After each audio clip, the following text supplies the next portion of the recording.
Hello and welcome to our beautiful panel discussions for KASHISH 2022, the 13th edition of KASHISH Mumbai International Queer Film Festival. My name is Sridhar Rangan. I'm the festival director, and it's a pleasure to welcome all of you to this panel discussion. The panel discussion is it's about some of the upcoming and emerging Indian filmmakers who are making excellent and exciting new films on LGBTQ+ stories, depicting diverse realities of lived experiences in documentary and narrative forms. A look into what motivated them to make these films and what are the challenges they faced. So we have four wonderful filmmakers with us today. And I would like to invite Meghna Ghai Puri, the president of Whistling Woods International, to say a few words about the association of Whistling Woods and KASHISH. Whistling Woods International has always been a supporter of creativity and talent. The principles of equality and diversity are at the heart of Whistling Woods' values, and since our inception, we have offered a platform for emerging filmmakers to bring to the forefront stories that can bring a change in society. We feel privileged to support the Emerging Indian Filmmakers Roundtable panel. It's the need of the hour to bring together diverse voices from across the spectrum through cinema and discussions like these, to highlight thought-provoking stories pertaining to the LGBTQ+ community. I wish you all the best. Thank you for having me on board. Thank you so much, Meghna, for your wonderful words. And it's my pleasure now to introduce Ashish Sawhny, the moderator of this panel discussion. Ashish has been directing across genres for the last 25 years and was recently series director on Netflix, The Big Day docu-series. Ashish has been producing and directing different kinds of films with the LGBTQI+ space since 2006 and has had over 10 films screened at KASHISH. Fantastic. He's a KASHISH ally and he is a KASHISH supporter. And thank you for moderating this. And acting and writing also feature on this list of achievements. So we have a wonderful moderator who is very eminent and has achieved so much. Thank you, Ashish, for agreeing to moderate this particular panel discussion. And we have Sagar Gupta, the director of programming, with us also. You want to share a few words, Sagar? Thank you, Sridhar, and thank you everyone, all you lovely filmmakers for joining us today here.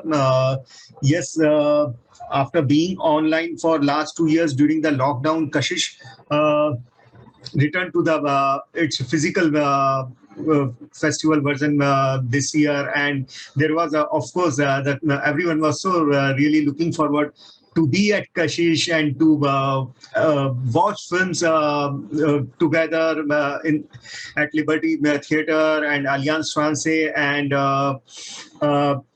not just watching the films but meeting each other, and there was this beautiful camaraderie in the community.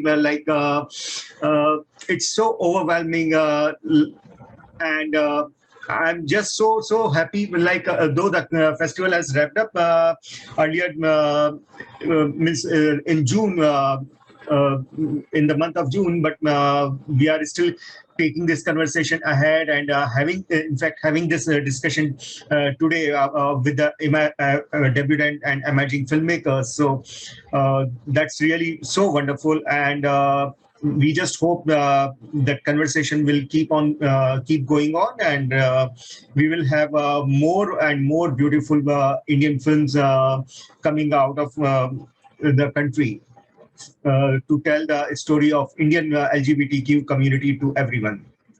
Thank you so much, Sagar. So over to Ashish to moderate and ask questions to this beautiful panelist. Thank you so much. Thanks so much, Sri, for the introduction, for the lovely introduction, and always a pleasure to be part of the Emerging Filmmakers panel, especially. Always exciting to see and hear the new voices, especially with all the diversity that has been coming through with each edition of KASHISH. So welcome to the four of you, and congratulations. All very accomplished films in their own ways.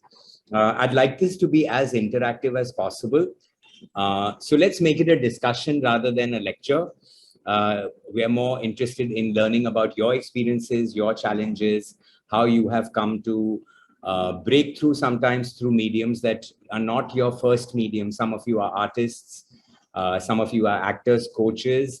So it's exciting to hear and see why you choose film also as an additional medium as your canvases.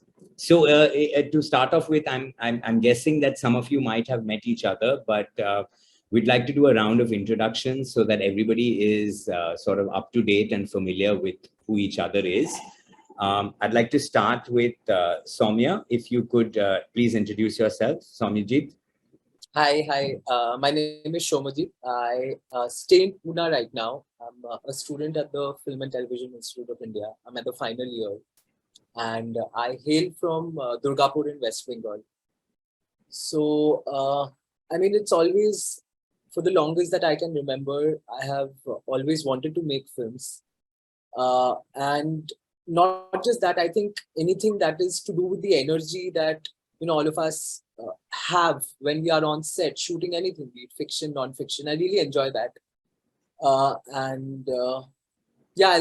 For me, my film Taap, now when I look back at it, because I'd made it 2 years back almost. So when I look at it, of course, I don't know if I am that honest as a person right now to reflect back and look at the qualities of it. But somehow when I look back, I realize that there's such a long path to take towards making a film which could honestly voice who I am as a person or honestly reflect the society and the community. So I'm also really looking forward to this discussion, and thanks to all of you for conducting the session. I think it's really fantastic. So Soumyajit has done a beautiful fiction narrative short film, which is Taap, about Mercury rolling down the bodies. Extremely visually artistic and beautiful film. Primary language is Marathi. And what's also interesting is that, as they mentioned, it's a student film produced under FTII. So a very artistic film, 3 characters, slightly surreal, visually very stunning with the 3 characters and a lot unfolding. So I'll move on to the next person on the list, who's Anureet.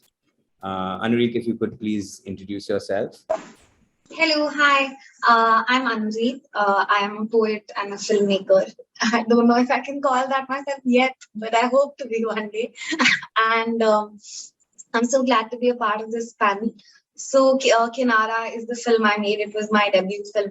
And it was made, everything, the shooting, the editing, everything happened under a week because I was just so thrilled to make it. And I'm like, I'm just going to make it now. I'm not going to think anymore.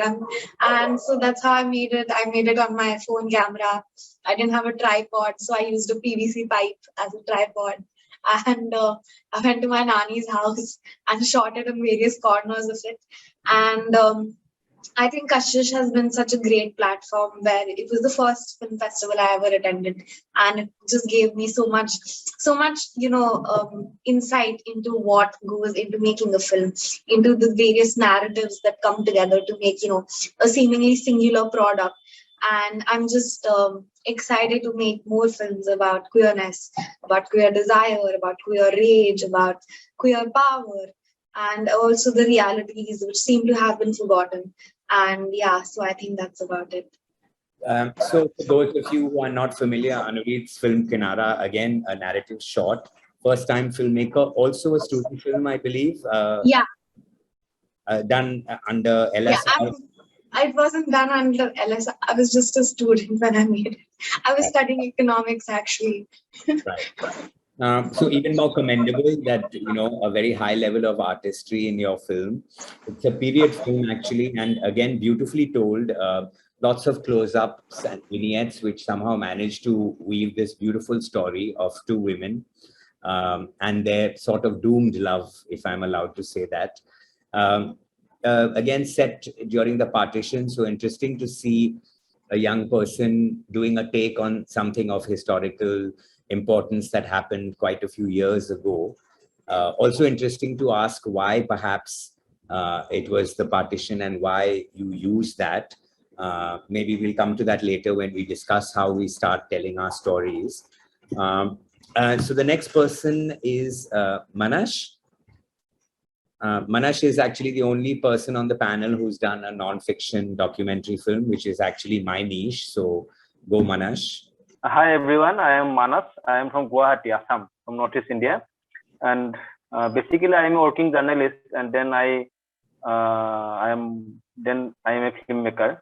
Not a filmmaker actually, I think, because I have this is my first film. Heart is my first film. Yeah, actually, from my childhood, I born and brought up in the rural Assam, where transgender persons are they are facing lots of harassment from the society. There are still lots of stigma because people still till today in Assam look very differently in and to transgender person, and in some cases in people have some fear that a transgender person will affect them or harass them, etc. So when I when I start working as a journalist, then actually I start doing some story on news on transgender issues. Actually, I mainly concentrate on those who used to beg in the road, who are earning their bread and butter by begging in the road, in the rail station and other public places. And then I met Swati Vidhan Borua. You may hear her name. She is a advocate of Guwahati High Court and a transgender activist. We talked at length about various issues about the transgender. And then during lockdown time, I got a fellowship from Zuban publication, Zuban Sasakwa Peace Foundation fellowship. Under the fellowship, I reported we written 2 pieces of report about the issues faced by the transgender people during lockdown. Then after completing the fellowship, I think that I should move. We should move further and do some more work on the issues of transgender. Then I actually start the film. It's totally produced and directed by me, and it is you can call it as a zero budget documentary also. I shot it with my own camera, and my friends are helped me. Even my editor, he is also helped. He is also my friend. He don't take any fees from me. I don't know why I don't take any fee. He is also very much interested in the subject because I think this is the first documentary on transgender people who are begging on the roads of Guwahati and other places of the state. Actually, it's like a study. Doing the film, this third, making the third is like a very great lesson for me, because while interviewing a number of transgender people, although I could not include all the interview in my documentary, I interviewed around 10 to 15 transgender who are still begging on the roads of Guwahati and other places of Assam. I hear their story, their struggle, what are their challenges they are facing, and I also interviewed transgender activists and psychologists and people who are soft corner to transgender section of the society. It's a great lesson. I learned a lot about this section of people. And after that, the film is already after that the film was prepared, and I am grateful that KASHISH also chose to screen it, and that's all. And I am still trying. Actually, it is not possible because I have not. It is not possible for me to make more film at moment because of the fund crunch. Still, I will do in future to do work more in this field. But through reporting through my newspaper, I still working. I still reporting on transgender people. What are the problems, etc. So thanks, Manash. Manash has a beautiful documentary, like he mentioned, on the transgender experience, low income specifically in Assam. But of course, it highlights the problems and the issues and the challenges. But what's also very beautiful about the film is that there is a beautiful love story that starts emerging in the film. And actually you end the film with that love story. So the end of the film, you actually take away a very positive feeling, a feeling of hope, a feeling of universality, and a feeling that, you know, despite the gender differences and the challenges, the community is like everybody else. They fall in love, they have challenges, they have ups and downs. So it was a lovely transition to see how that love story started emerging within the film. So congratulations to you, and I hope you keep making more films and supporting the community. Sure. We then have, actually, lastly, we have Trupil. If you could please introduce yourself. Yeah, hi, I'm Trupil Patil. So basically, I'm from Mumbai, and Partner is my first debut short film. It's my first film. So making it, basically, I just need to tell the experience. It was my first physical event of film festival which I was attending at KASHISH, and I was completely awed by the reaction I got in during the screening because I was not expecting such kind of appreciation in the film. I know it's acceptance films, but I was like, it was a shock and awe moment for me because I've made 2 films before as a writer, but it was all in live screening. It was all online. It was not physical. So the experience was totally new for me. And making the film, like it's all in-house and friends getting together, then family supporting you because you don't get producer as an independent filmmaker when you start your filmmaking process. Everyone says that the content is good, but you don't have enough numbers that we can trust, and the financial equations goes turmoil.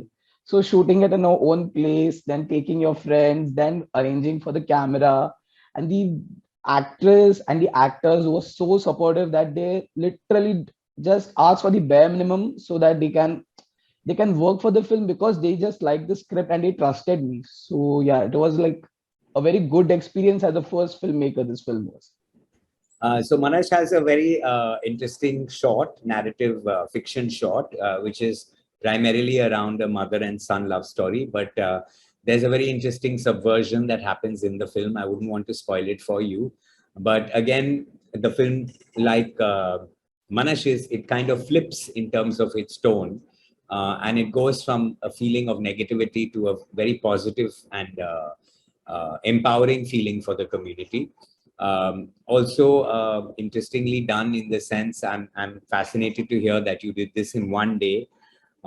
So what's already come through in all your introductions is that all of you have really struggled and faced a lot of challenges and done it primarily with your efforts. There hasn't been too much financial support. So I was referring to Manash's documentary, and I also Trupil's, that both go from negative to positive. That's what I meant. So coming back to the fact that all of you all have really, put it together. They're kind of homegrown films, which is often how we started. I'm sure Sridhar has his own experience, but even for me, my first documentary was done like yours, with friends and family and begging them and shooting over 3 years because I wanted to cover a certain period of time. So the first thing I'd like to start with perhaps discussing was that, getting started. Where do these ideas originate? How do you start telling your stories? Like in Manash's case, he's told a story from about the place that he's from. So it is his story. Anureet has chosen very interestingly to set it during the partition. Trupil's film is set in the present. So I'd like you all to just tell me a little bit about, the starting process. Like, how do you start? Where do you start? Where do the ideas come from? In the case of fiction, you obviously have to start writing scripts. In the case of non-fiction, you have to start researching and developing ideas. So if we could just share a little bit about this. So for me, how I started was, I was primarily a poet and I hadn't made any films before. I had written a few films, but I had no experience as a director or, how to handle a camera and anything of that sort. So Kinara also is a poem of sorts because, it's read out like a letter and there is no dialogue within the film which happens. So I think that, it just draws from my sensibilities as a poet and to write that. And I think it's also about why you choose to tell a story. So for me, I wrote Kinara because I wanted to tell a story which was erased by history. There was a day randomly, it was 2 in the night. I was reading random things on Wikipedia and, and then I started researching about, what did queer people do during this time? And the time was, say, the 1930s. And I wanted to know, what did they do? Where did the queer people hang out? What did they eat? What music did they listen to? And I found nothing. There was absolutely nothing I found, and there was no story. And I think the lack of the story drove me to tell a story, because I don't have any sort of historical proof that Kinara happened, that there were two lesbians and then a partition happened and they were separated. But I'm pretty sure it happened because it has to happen, because and I'm sure the story exists somewhere in the corner. So I think it is a sort of an imagination of history. It is sort of going back in time and moving some chess pieces to sort of arrive at a queer narrative which was missing from it. So I think that, and also as to why I chose 1947 is because, so there's this poem by Ocean Wong, where one of the lines is to bake a cake in the eye of a storm, which is to feed yourself sugar in the cusp of danger, which is something I found really interesting, because I'm like, okay, if the world is ending, or if something so huge like the partition is happening, what would you do? What would people who are, say, doomed in history do? And I thought they do something really gentle. They do something really small and something which they can do. So I think I arrived that, maybe they'll just write a letter. Maybe they'll just want to meet their lover a last time, say something, bring some flowers. So I think that is how I arrived at the film. Fascinating. Trupil, what about you? Was there any element of a personal connection to the story? Was it autobiographical in any sense? So basically, the whole story came out as a brainstorming session, because when we write, we are a group of 3 people who usually writes together. And when lockdown struck us, we were not meeting, writing sessions was not happening. So what we used to do is take one topic and each one used to develop according to them. And we took this topic like, if COVID is happening, and what if someone's sexuality comes, if he's hiding something and this comes under the light, so how will it react? And then I thought, everyone is thinking, oh, either their parents will disown them or they'll make it a huge scene. The child needs to convince the parents to accept them. But why can't it be other way around? Like, why can't a mother be like, okay, I'm okay with it. You need to accept yourself more than me. You need to be okay with yourself more than me. Sometimes queer people are not okay with their own identity. They create their own bubble, and it makes this person out of the community difficult to enter that bubble. So what if, and it's very stereotypical, like moms are assumed or pre-assumed to react in a similar way. Parents are pre-assumed to react in a similar way. But there are situations where parents react in the other way, which are not being showcased much.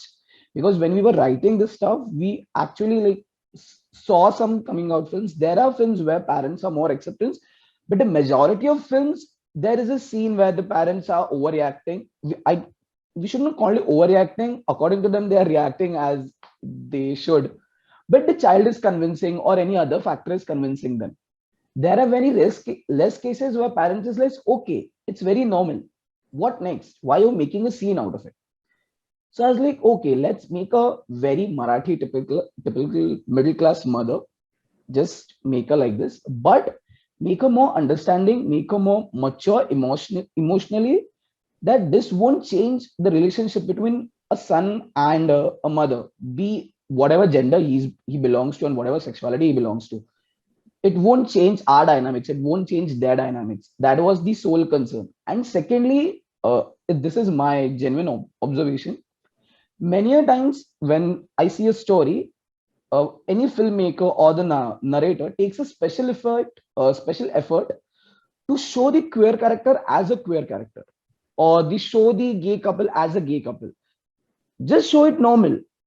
Many of them have questions like, how do gay couple work out? What are their problems and what are the complications they face? But only few of them know it's very normal as straight people face.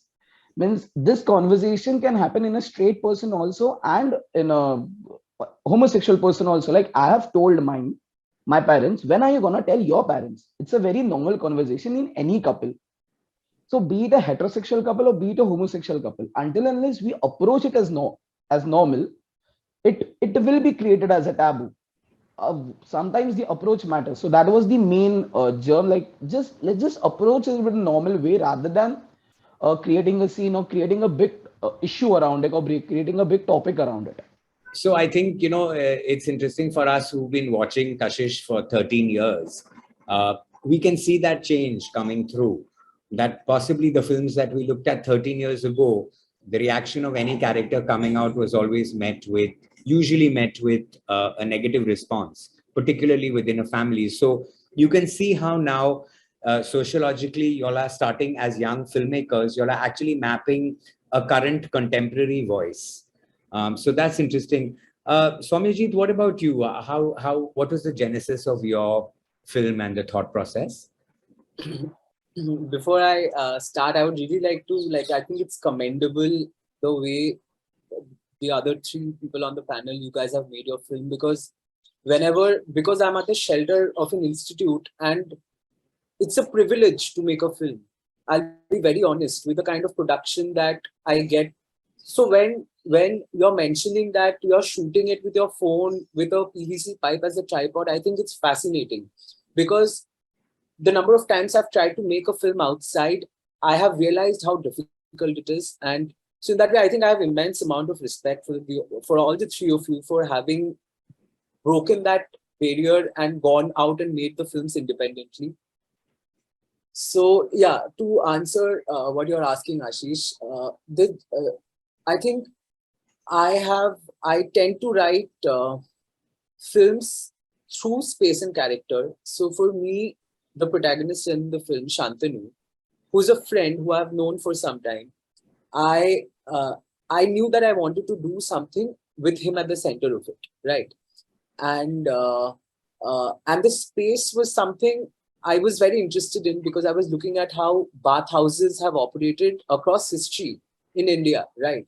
And how there was a culture of hammam spread across UP, Madhya Pradesh, to the northeastern extent of Maharashtra, right?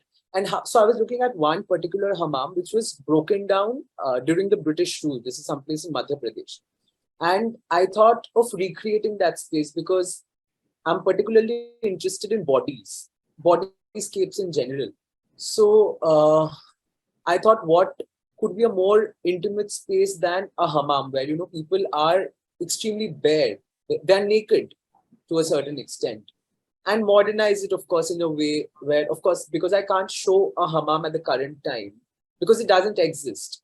So maybe treat it as something which is now being converted into a spa, and looking back at a history where I'm also trying to look at how a certain community how the Muslim community is being pushed away gradually, right, in a way, and how this hammam becomes an icon. Like for Huzaifah, who's the character whose ancestors used to own the hammam, he's also thinking of leaving.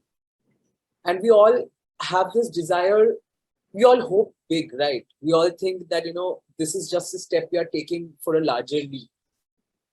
And amidst all of this, I wanted to bloom a love story.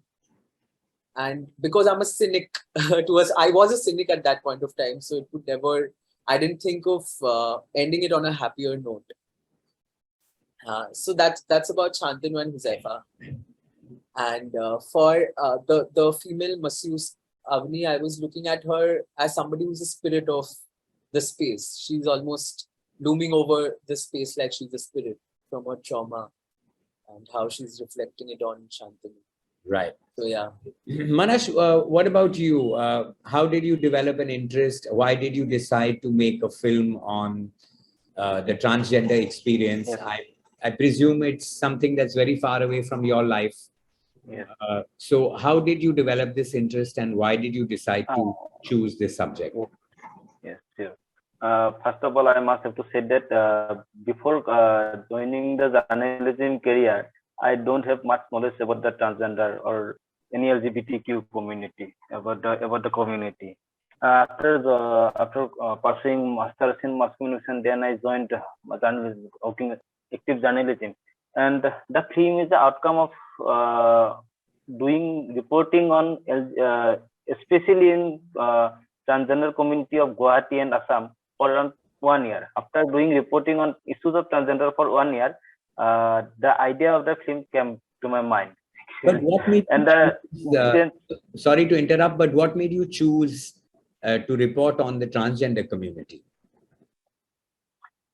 See, first of all, I like to inform that in Assam there is no transgender journalist, no transgender journalist. There is no one to tell the story, and journalists, they obviously they choose to ignore the subject. Otherwise, it become a issue of the law and order issue or any court-related issue, legal issue. So I think that one must have to do it because as a journalist, it's my duty to become the voice of the voiceless. I think so. So I consider to do reporting on transgender people, Right.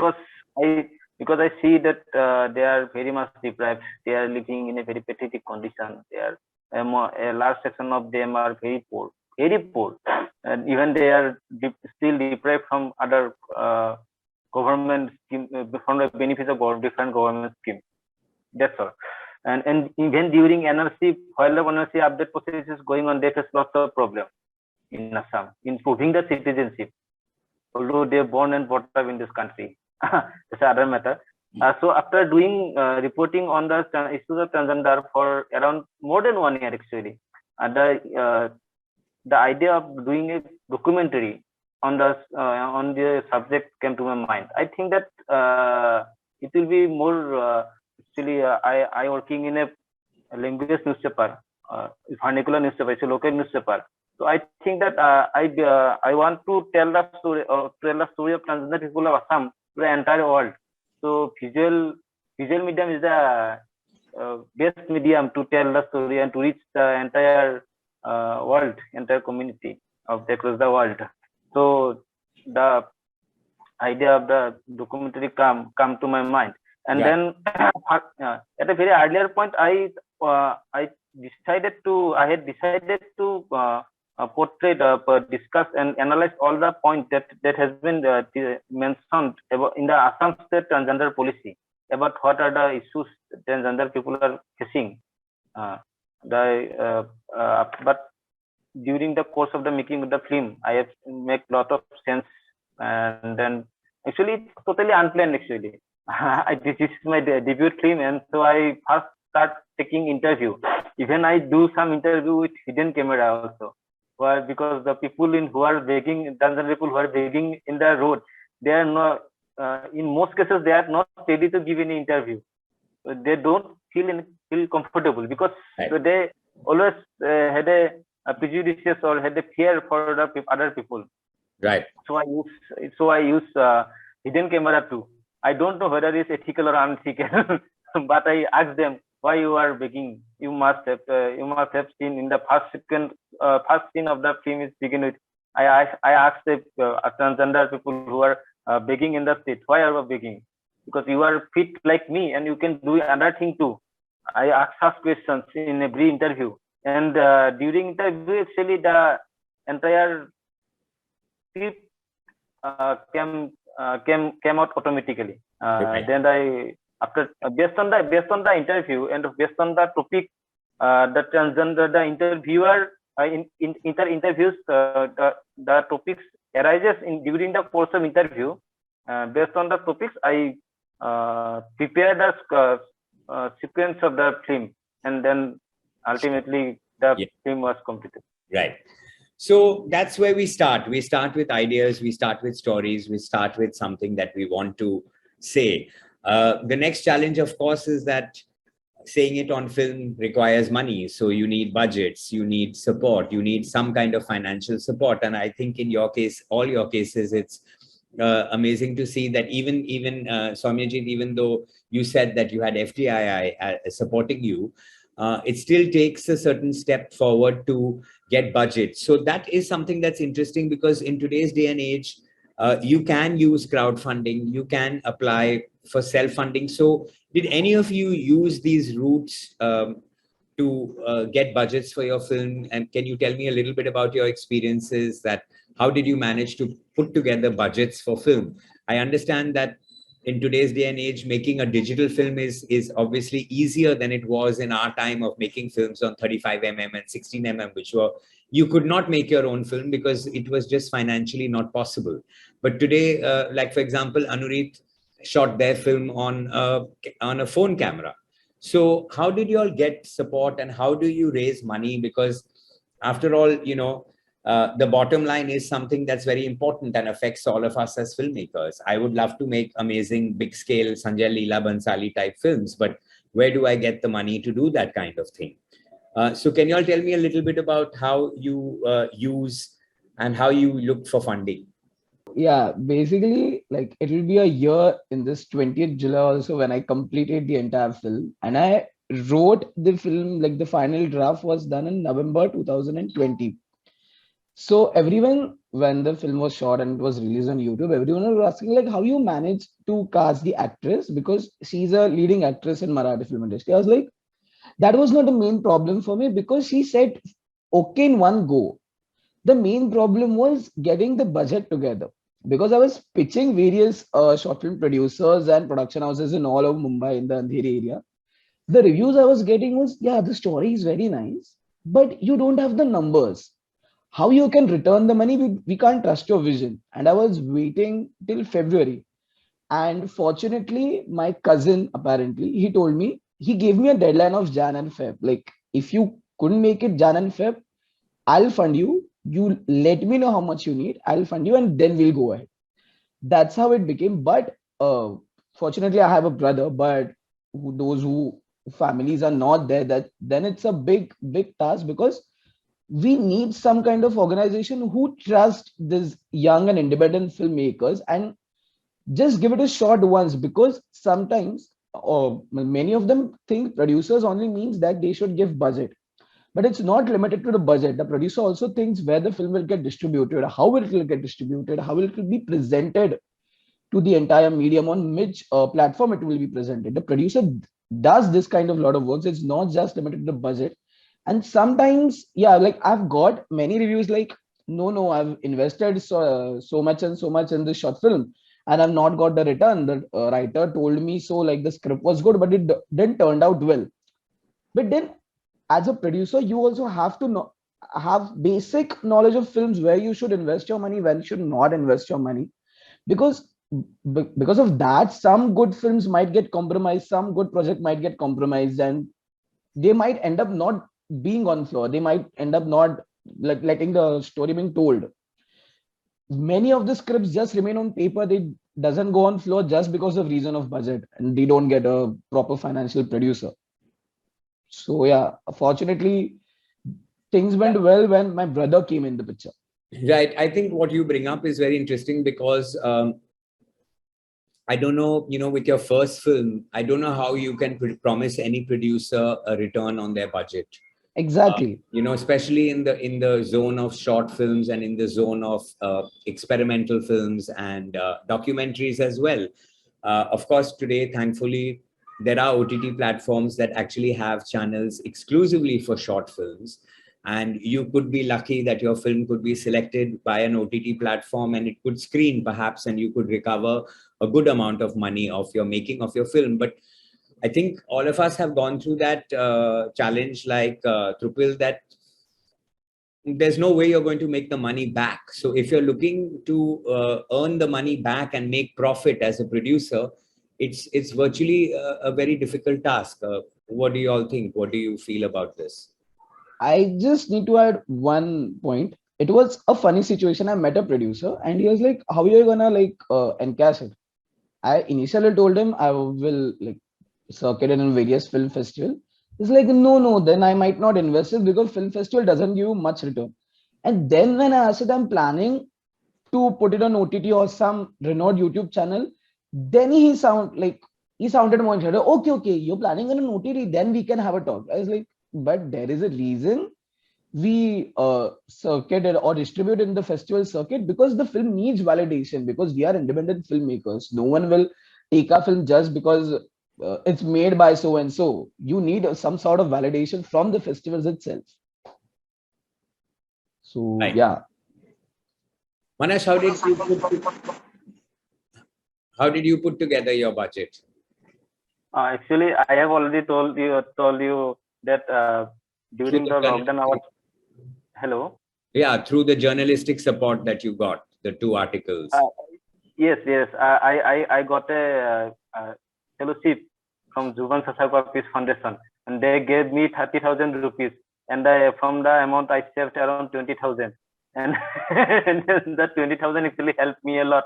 I shot the entire film in Canon EOS-T and that the DSLR camera, and my editor and my editor did not charge anything, and so the 20,000, the amount 20,000 actually helped me a lot, and then I hardly spent around 5 to 7,000 at another expenses from my own salary. Right. Well, it's also amazing to see because none of your films look like they were made on the kind of budgets they were made. Even Anureet's film has a certain visual quality which is extremely sophisticated. It looks like an extremely well constructed film because it's also a period film. But I guess being artists, you understand how with very little you can create something of beauty. In Anureet's film, for example, the characters wear red and there are some very beautiful shots of both the women in red, and it just creates a certain kind of beauty. So it's always interesting to see how you can actually manage with very little when you first start out. And then hopefully as you grow along this journey, you will get the kind of financial support that you deserve, because thankfully things are changing.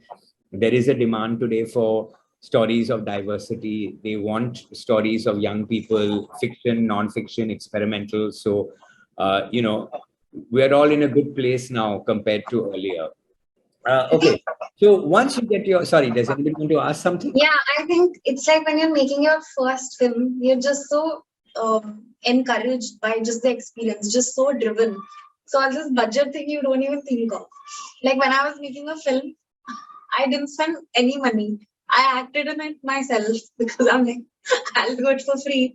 The only money I spent was on black hair dye because that time I had pink hair and I'm like, oh, it's a period film. So maybe I need black hair. So I think the thing about it's just such an enriching process, such a rewarding process in itself that you kind of forget to think about this when you're so driven. And I also think the producers view films as a sort of a asset, like a financial asset, like what is the return on investment, what is this, which is very, I don't know, discouraging, and it just like hinders your artistic project because this is not the share market. You're not going to put money in a film just to get money back. So I think what you need is producers who are willing to encourage not just films which generate money for them, but art in itself, who believe in, say, the sensibilities of a film and, the narratives of a film, rather than it just being, oh, I put my money here and then later I recovered it in 2 years. Good for all of us, I guess. Yeah, but what's also encouraging is now, sorry? Soumyajit? Yeah, so I think what's interesting is how, because of the digital medium, I think it kind of, it's a learning lesson on how to work with our limitations, I think. Like how Anureet is also talking about, and the fact that you also, Ashish, you're mentioning that even when shot with a phone camera, it still has a certain kind of visual aesthetics of its own. It's I think entirely on how one overcomes the limitations that we have, because why not? Like I remember watching Tangerine. Yes, absolutely. And how it's entirely shot on an iPhone at that point of time. It's detailed, he almost explores the entire city moving around with the phone camera. And yeah, I think that's really, maybe that's in a way moving forward to a new kind of filmmaking, which is not necessarily a more democratic form. Absolutely. I think that's a very right word, because because we are queer films to the outside world is always a social issue film. At least in India, you look at all these OTT shows that are coming out or the films that are being made where it's almost just representational. You'll have one queer character in a show which has like 10 other straight characters, and that one queer character is just to add that tone that, we are progressive or whatever. Maybe not, or have that. Yeah, exactly. So when we make our films, maybe we are looking beyond representation, right? We are looking beyond just addressing a social issue because we have other crises as well, beyond just being accepted by the world. So for producers, maybe it becomes that unless until you're putting forward that social issue very predominantly, they don't think that they'll get returns. Because I don't know, for some reason, maybe there must be numbers, as you're pointing out. But I think for us to indulge creatively, maybe we have to find a certain kind of format, because the mainstream cinema is, I mean, it's funny, maybe if it is the cis het, and maybe we are the alternatives. We are people from the periphery of the society. So our form of cinema could also reflect that, I think. Yeah, but fortunately, you know, there are there is crowdfunding that you can explore. Right. So now more and more individuals, for example, somebody from our community who's based abroad now, 𝐿𝙞𝙨𝙘𝙪𝙨, who Lotus Films, they've been producing and supporting a lot of independent LGBT films. A lot of films have been shown at KASHISH as well, and 𝐿𝙞𝙨, you know, has single-handedly financed, and there are people in the community also who have supported. Balachandra Ramaya is another name that comes to mind, that do give support to new filmmakers. Right. Platforms like KASHISH also support you all in a big way in terms of there is prizes, there is prize awards money that can be won, there is recognition, and as well as you know, growing yourself. You know, there is the Drishti Film Grant, which through via KASHISH, you know. So there are more and more you know, avenues available. Okay, so once you've got your money, hopefully together, your lakhs and crores in the future, you then start the process of pre-production, which is often a very challenging process, and often a process where you're actually put to the test as a filmmaker, because what you have thought in your head, what you have written on paper might be amazing, but then the challenges, and I think one of the biggest challenges in fiction is casting, especially in the queer space. I think we've all faced those challenges where casting is something that becomes an issue, because a lot of mainstream actors earlier would not want to do roles that were gay in any way. You know, and thankfully that is also slowly changing. Like you mentioned, Trupil, the mother in your film, is a well-known Marathi film actor. One of our emerging filmmakers, Mrs. Sen, Sohag Sen, she herself is a very well-known, you know, theater actor, director, acting coach. You know, so what about casting? Did you all have any challenges? Did you go through any problems in that process? Okay, so my first film, so I casted myself, so I don't know what to say. I'm like, yeah, I'm a lesbian. This is a lesbian film. I can do it. Yeah. But for my second film, so it's also not a very big budget film, and you know, the people who are acting are people I have known in my life, I have partied with, and other actors. So I'm like, yeah. But I think the larger question of casting is about, you know, how there are still there's a lot of appropriation which is done.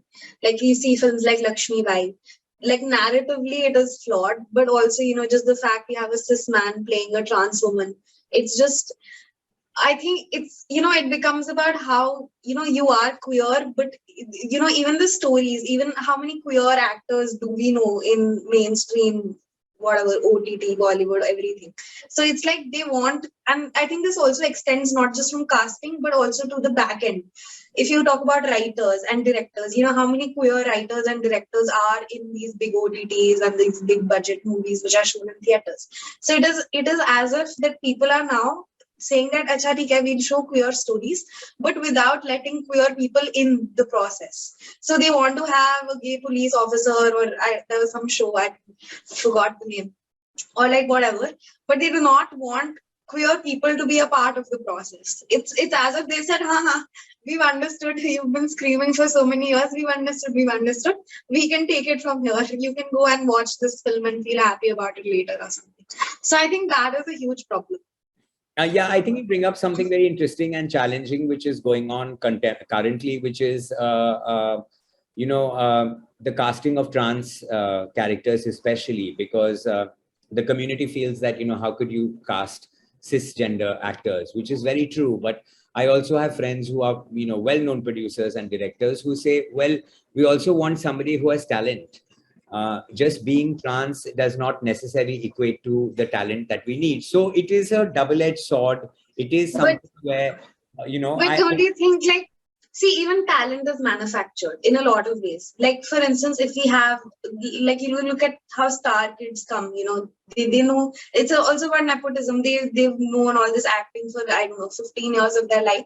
They come and they're automatically better actors than someone who started with, say, an indie film and then grew up the ladder, which is also why you see all these star kids are good actors at, say, 25, whereas the people who come from, say, backgrounds which are not Bollywood and not film, they peak at later ages, at 35. So talent is also manufactured. So while you want talented actors, so it is not like there are not talented trans people in the world. There are so many talented people. It's just that they are devoid of opportunity.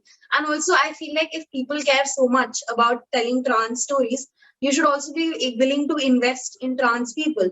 That, okay, you know that this actor, say, has 50% talent and you need them to act at, say, 100% talent. You make investment, you have workshops, you train them. I'm pretty sure it's not like no trans people in the world can learn. Which fortunately is starting to happen.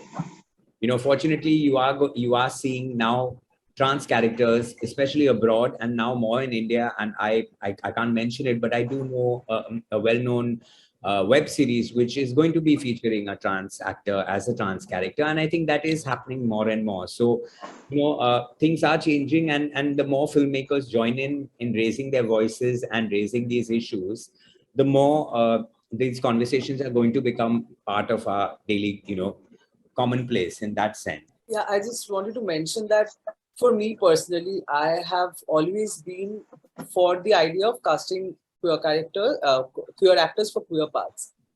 But I also believe that it depends a lot on the actor and the director, because it is the authenticity. Whenever a cis man is playing a transgender character, that was, no matter, unless until he's a brilliant actor, he'll never bring that honesty.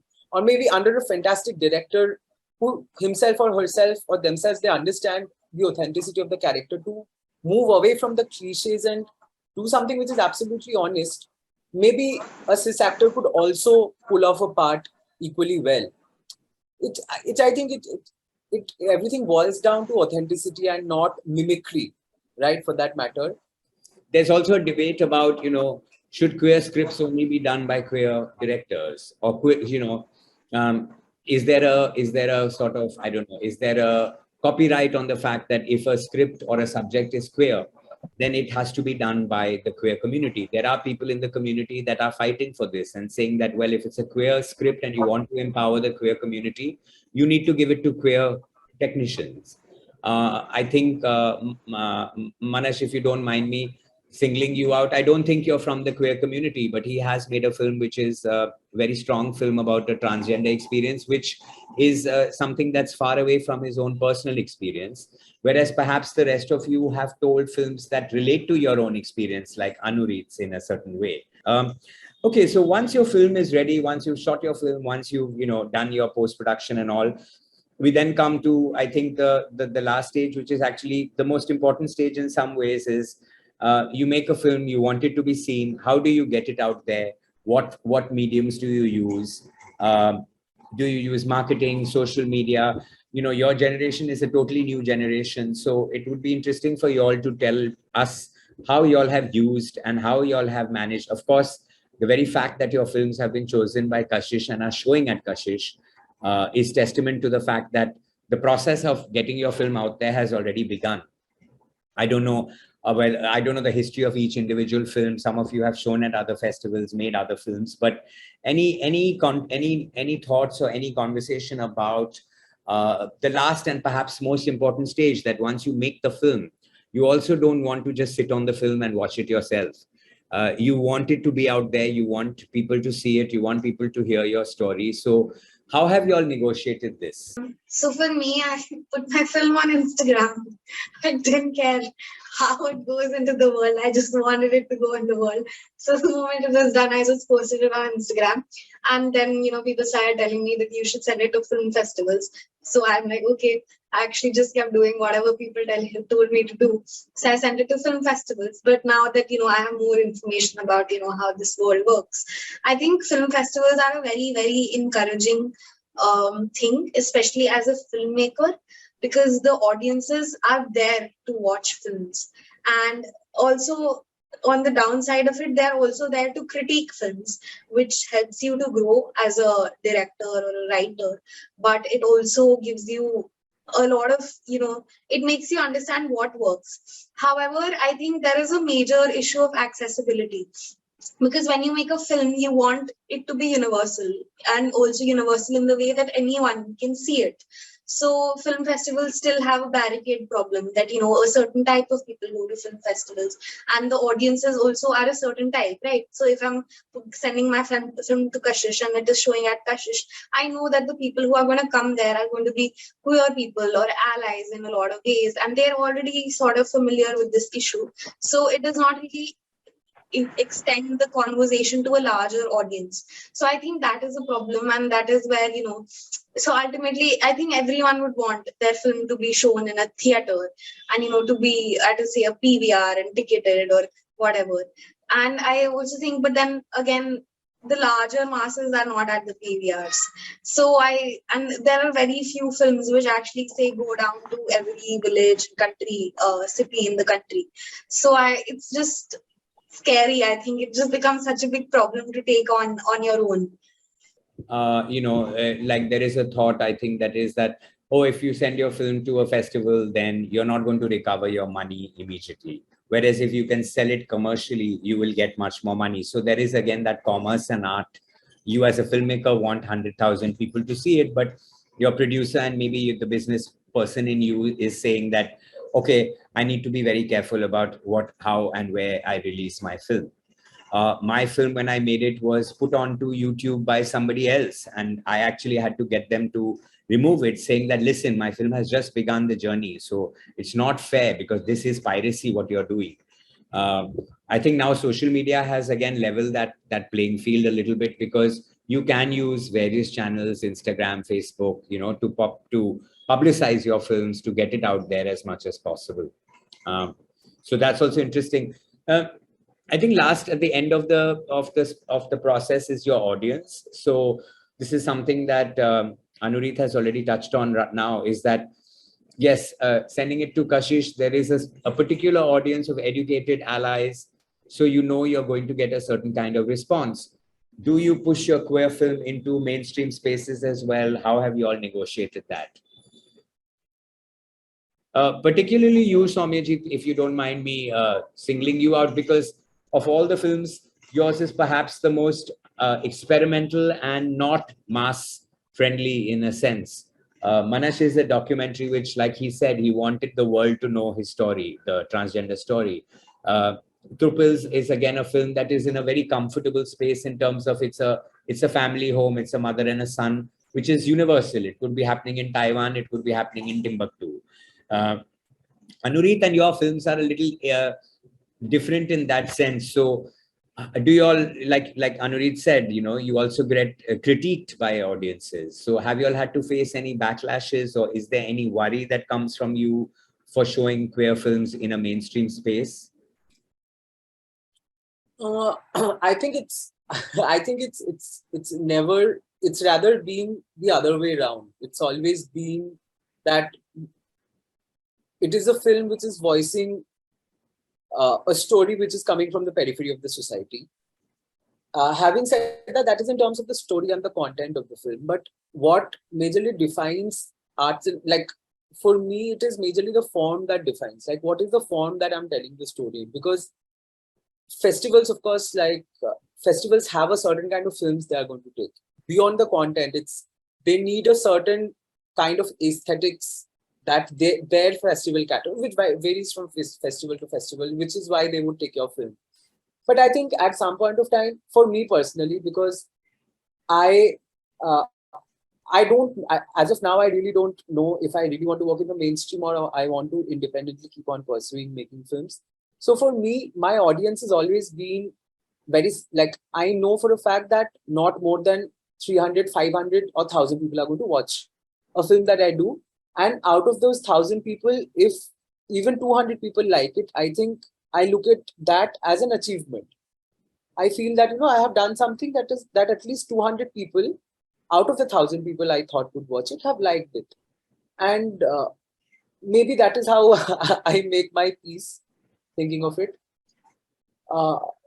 Yeah, but otherwise, like I was mentioning also that, the commercialization of queer characters, it's being used as a bait right now, right?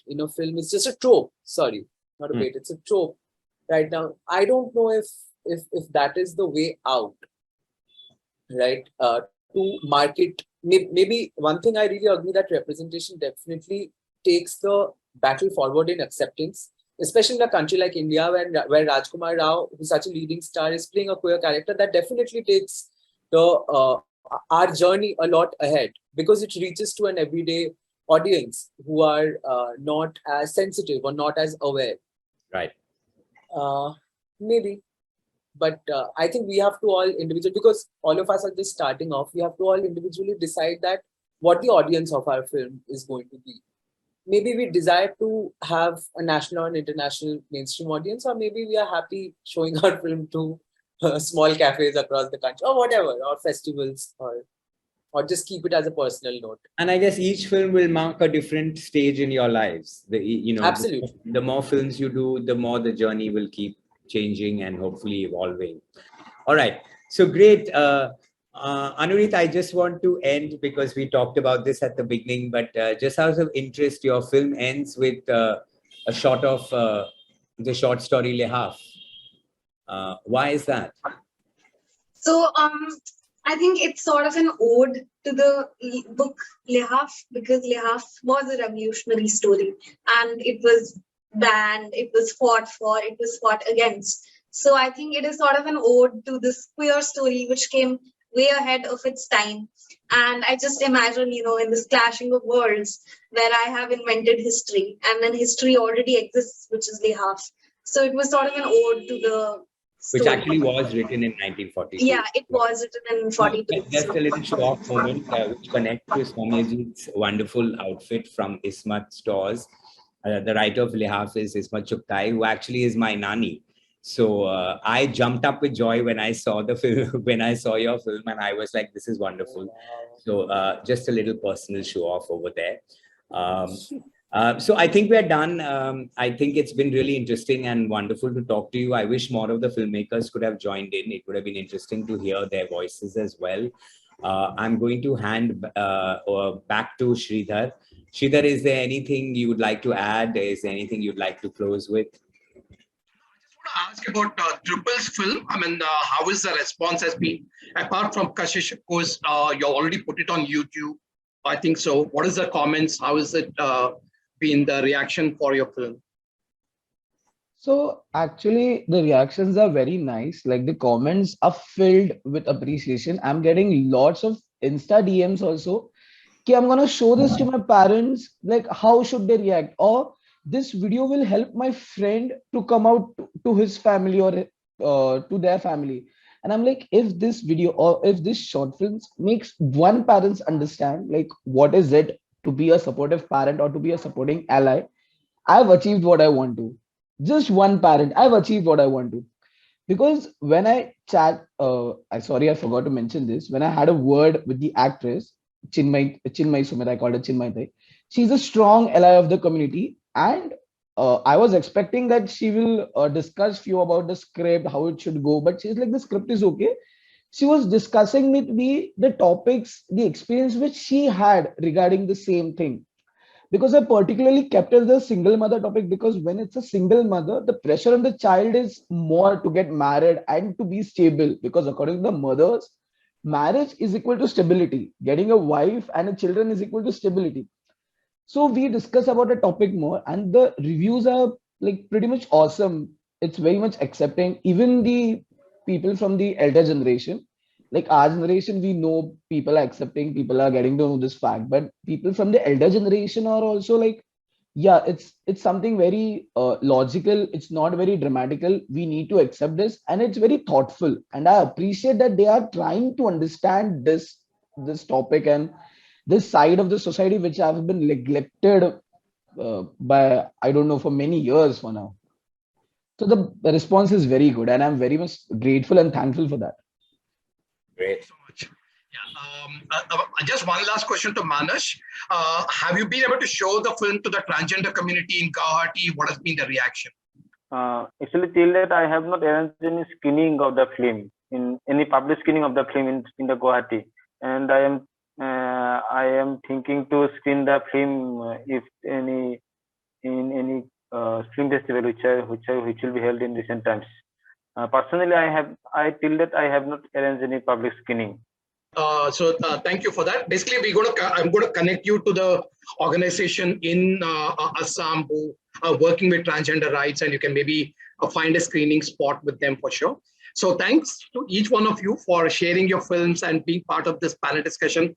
And thank you, Ashish, for so beautifully bringing across all the different aspects, writing, pre-production, production, audience reactions, the entire gamut of what an emerging filmmaker goes through. So thank you for that for sure. My pleasure as always, Sri. Thank you.